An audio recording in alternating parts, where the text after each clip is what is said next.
Well, like most red-blooded Americans, I'm a big fan of the Defense Department, at least in theory. I like watching the stuff that we do go out there and kick some ass. I think it's an important part of being able to remain a free country, and watching the U.S. military in action, especially after watching the Russian military in action, is just something I'm pretty much universally proud of. There's one part of the military I'm not universally proud of, however, and that is the procurement and the accounting side of the Defense Department. And we have a news article here to show that, as it turns out, the Defense Department has, in fact, got a few trivial problems in terms of their accounting. The article from The Hill says, and I'm quoting directly now, the Defense Department has failed its 5th ever audit. Failed it. Unable to account for more than half of its assets, but the effort is being viewed as, quote, a teachable moment, unquote, according to its chief financial officer. So the chief financial officer of the Defense Department that failed its audit said, well, yes, we don't know where half of our stuff is, but that's a learning experience for all of us. I'm getting there, Steve. Okay. It's a learning experience for all of us. The article goes on. After 1,600 auditors combed through the Department of Defense's $3.5 trillion in assets, officials found that the department could not account for 61% of its assets, Pentagon Comptroller Mike McCord told reporters on Tuesday. Now, I have here a very simple calculator because I had been promised there is no math. So let's just see here. And this does not include their annual budget. This is just their assets. No, this is just assets. Stuff that they already own. So we got 3.5 trillion times 0.61, and I get 2.275. So that means that the Department of Defense is only not able to account for $2.275 billion of existing assets. They can't tell you where it is or what it is or where it went. Now, on purpose, the submarines are hiding. So I'll just wrap up. Well, fair enough. I'll just wrap this up because of the attitude here. McCord, this is the guy who's the controller for the Pentagon, said that the department has made progress towards a clean audit in the past year, but later added, this year, we failed to get an A. You know what, Mr. Cord? You didn't get an A, and you didn't get a B, and you didn't get a C, and you didn't get a D, and you didn't even get an F, because there is no letter available to describe how you cannot account for $2,000 billion of property. And this, well, shucks. I guess we're just going to have to try a little harder, just so we all know what we're talking about here, and then I'll put this article away. Okay, what they found, this is the study, what the audit found was that there were several new weaknesses in DoD accounting for its assets. Oh, weaknesses. So what are they unaware? Are they unaware maybe where some replacement spark plugs are for the Humvees or something? Which included nearly 2.9 million military personnel. There's 2.9 million people that we can't account for in terms of who we're paying. We can't find them. Equipment and weapons, including a mere 19,700 aircraft. And let's not forget those aircraft generally tend to be in the tens of millions of dollars each. 19,700 aircraft, we don't know where they are. And 290 ships, we don't know where they are either. And they're not all submarines. And physical items, including buildings, roads, and fences on 4,860 sites worldwide. Now, I think that rather than saying we didn't get an A, I think that McCord needs to be treated the way that used to treat people who were these kind of traitors to the country. When you had somebody who was really particularly nasty to your government, what the British used to do was they used to tie you to the front of a cannon and then fire it.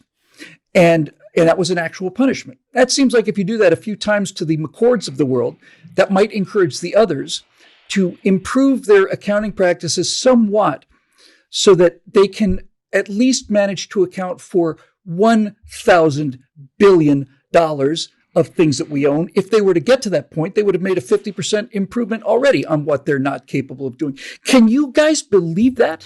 I would suggest, Bill, that it's not just McCord, that it takes a village to lose that much stuff. It does. I'm glad you said that. It does take a village to lose that much stuff. Absolutely correct. You perfect segue into the next point. You know what that village is called? There's a name for that village.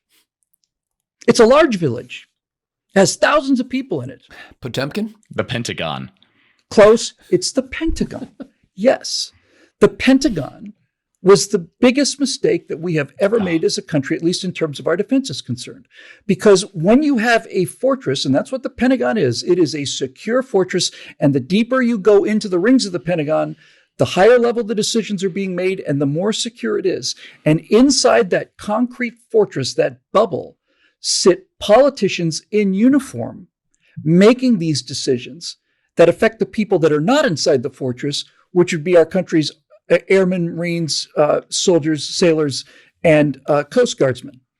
They have taken the money that we have put into this defense, and they cannot account for 61% of the things that we've already bought, which means that either the taxpayers got overcharged by a mere $2 trillion, or that money has gone somewhere else. Yeah. Well, there's a third possibility there. I mean, I'm listening. It's possible that there's theft and corruption involved. It's also possible that it's mere incompetence and processes that are not capable of handling the volume of things that they have to handle. My guess is that many of those aircraft are being flown on a daily basis, and many of those ships are at sea with humans on them, and those 4,860 sites around the world have buildings and roads that are being used.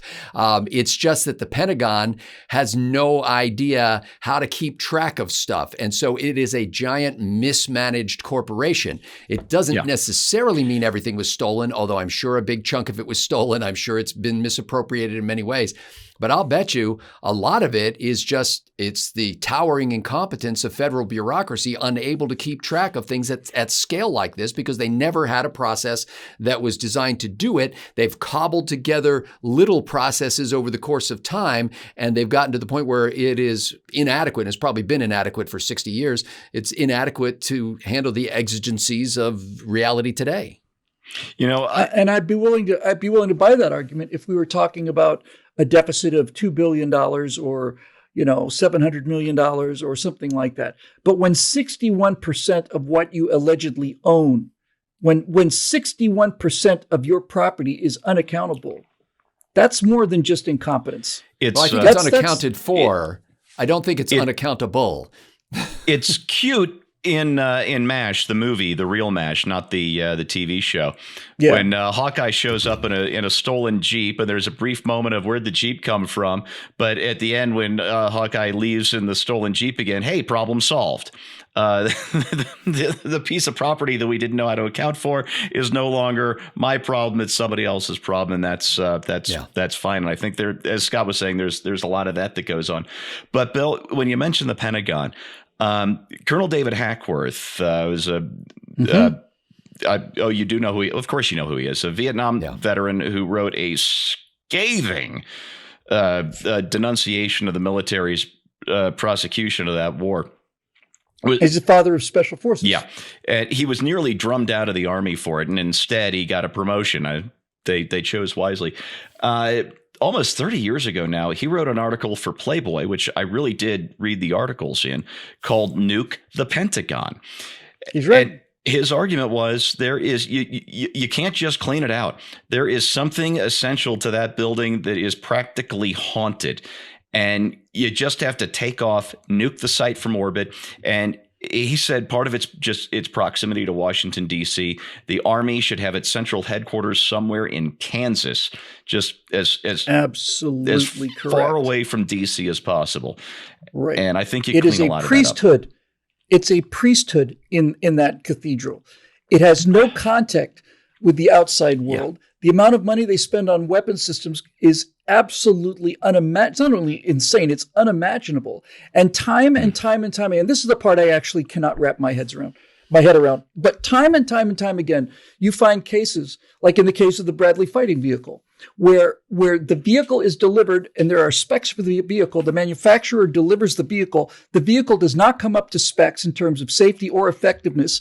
And so what they do is they fake the tests so that the contractors and the generals in charge of the project don't look bad. I'll give you a specific example. In the case of in the case of the Bradley fighting vehicle, when the Army did the tests on this thing, they wanted to see if it could withstand RPG fire. So they fired an RPG at it. But they didn't fire a Soviet RPG at it. They fired a Czech-made version of the Soviet RPG, which apparently had 30% of the penetrating power of the Soviet version. And what's even better is when they did penetration tests to see whether or not the Bradley vehicle would explode under fire, they took a Bradley out there and they shot around at it, and it didn't explode. And you know why it didn't explode? It didn't explode because for that test, instead of gasoline in the tanks, they put water in the tanks. And this thing would get hit, and all of the spalling, when you get hit with a round, it causes liquid metal to fly through the thing and either maim or kill the people inside. Yeah. This thing was just spalling stuff everywhere. And it was only because Pierre Sprey and a number of other people finally got the Pentagon on record for this, that these were corrected. The Bradley now has an interior lining. It reduces the spalling, and it's a damn good vehicle now. But my point is that people in uniform, wearing the uniform of the Armed Forces of the United States of America, knew that these vehicles were death traps, and they were prepared to send American soldiers out to die in the field so that they could maintain their promotions and their future jobs as defense contractors. And that only happens because of the Pentagon, because inside the Pentagon is the political world of the military. And if you disperse that, you at least get them in contact with actual war fighters. You know, in my adult lifetime, I can only think of 3 major acquisition processes that have actually gone well. And we're not even there all the way with the third one. The first are the Virginia-class submarines, the attack subs. They've been coming in on budget, on time and on budget, sometimes even under budget and ahead of time. They've just done a great job getting those boats out there. It's just not enough of them. That's Congress's fault, but contracting has been doing a great job. The other one is HIMARS. That was developed quickly, and it's revolutionary. You know, there was a statistic from the first Gulf War that I'd forgotten. When we were sending units to the desert, 60% of a division's mass was devoted to artillery. And there are only, 200 or 300 guns in a division.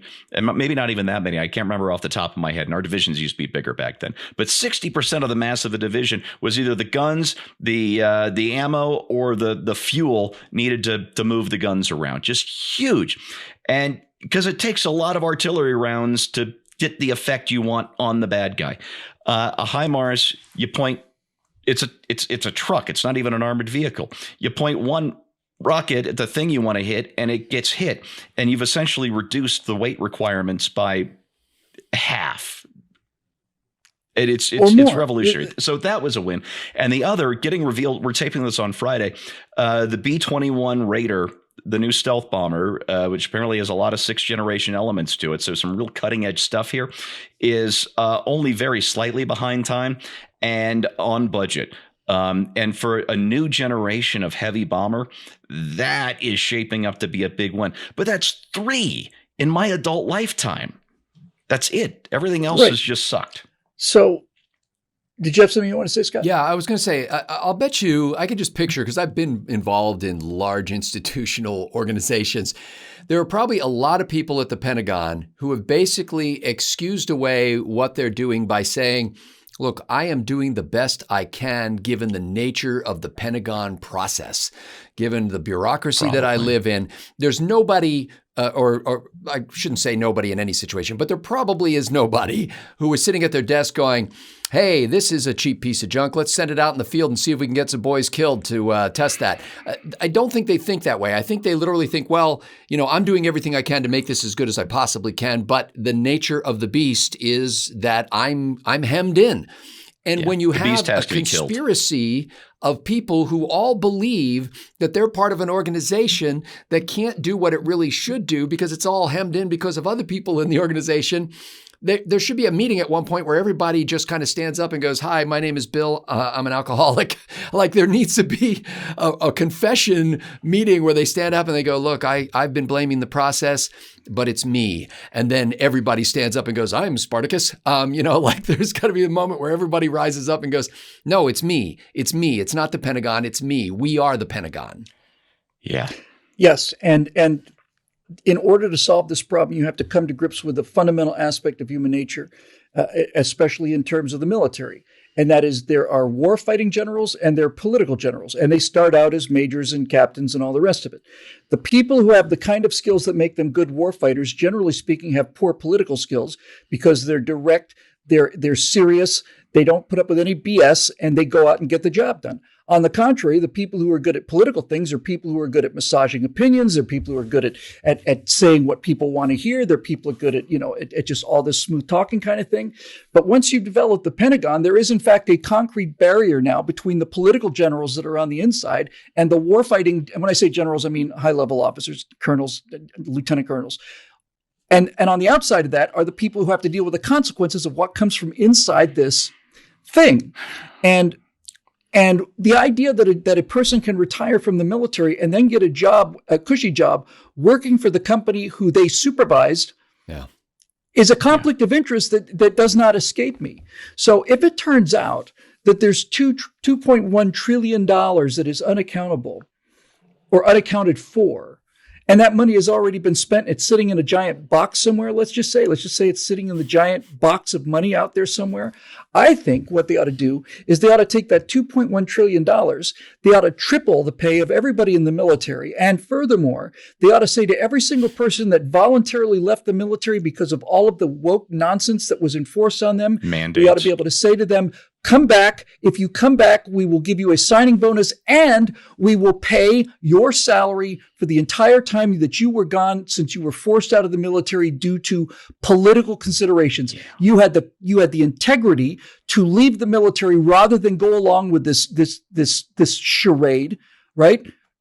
We need you back and we got some back pay for you. That's what I would do with it. Related to that, the USS Ford, the first of a new generation, a new class of supercarrier, just returned from its first deployment, 8 years late, 10 years late. I can't remember how many billions of dollars over budget. They just tried to cram too many new things into this first ship. I think they should have spaced it out over maybe the first 4 or 6. We used to do that with battleships. We'd build a class of 2 battleships or 3 or 4 battleships, and that was it. We wouldn't try and make 50 of them. Right. And then we would refine the design a little bit for the next 2, and it worked. Based on how they perform in the real world. Exactly. Yeah. We need to get back to something like that. But Ford apparently had a successful deployment. Okay, that's great. And I read this article, so I'm going to appeal to the hive mind watching this video. There's an important statistic that was missing from the story I read about the Ford returning from its first deployment. Emails, the electronic launcher for the jets, it's there for a couple of reasons. One, since it launches electromagnetically rather. It's an electromagnetic system, electromagnetic catapult instead of a steam Exactly. catapult. It's easier on the airframes, and our jets are incredibly expensive, and because it can moderate the acceleration. Bingo. And so it's much easier on the airframes, and you get longer life, more flight hours out of your Navy jets. That's brilliant. I love it. And the other reason, and it's an incredibly complicated piece of machinery and software to run this thing. The other reason is they were supposed to be able to generate a sortie rate 25% higher. That is, if an old Nimitz class carrier could launch 100 planes a day, I just pulled that number out of my butt. Don't worry about it. Sure. Then a Ford class carrier would be able to launch 125 planes a day. And that means because they don't have to charge the catapults. They don't have to put the air pressure into that steam system. And that means you get more killing power up in the air, which is that's great. What you're there for. I was not able to find in the story I read what sortie rate the Ford was able to generate during its first deployment, or even if they tried to push it. So if anybody out there watching this is actually knows this and is allowed to reveal it, please let us know in the comments, because I'd be fascinated to know. So just to wrap this up, what happens outside of the Pentagon in terms of the armed forces of the United States is nothing less than miraculous. A great deal of that is due to the technology, but almost all of the genuine effectiveness, and we see this so clearly in terms of the Russians in Ukraine, comes down to our doctrine of allowing a sergeant or a private to call in an airstrike from a B-2 bomber, if that's what it takes. The doctrine that allows a private or a sergeant to call a $2 billion aircraft to come in on time and on budget and put firepower where it's needed. That doctrine has allowed us to accomplish miracles. And the people that are out there making these miracles and defending this country are getting paid worse than just about anybody else in this society. So when they tell me that, well, we're just paying everybody we can, and we're doing the best we can, we got a lot of people to pay. When you tell me that you cannot account for $2.1 trillion, $2,100 billion is missing, then I would say to people like Mr. McCord, you know what, Mr. McCord, you didn't get an A on this one. No, you absolutely did not. And criminal charges are on their way. And they're going to go all the way down till we get to the people who are consciously aware of where this kind of chicanery and thievery goes. And those people are going to go to jail. Because if they don't, then there's no incentive for them to fix the problem and every incentive for them to continue to screw the active duty servicemen that are out there while they enrich themselves with contracts and all the rest of this stuff. It is two different cultures, and it's separated by the wall of that Pentagon, which I think ought to be turned into a money-making building by conversion into an extremely large and intricate skating rink. That's my proposal, and I'm sticking to it.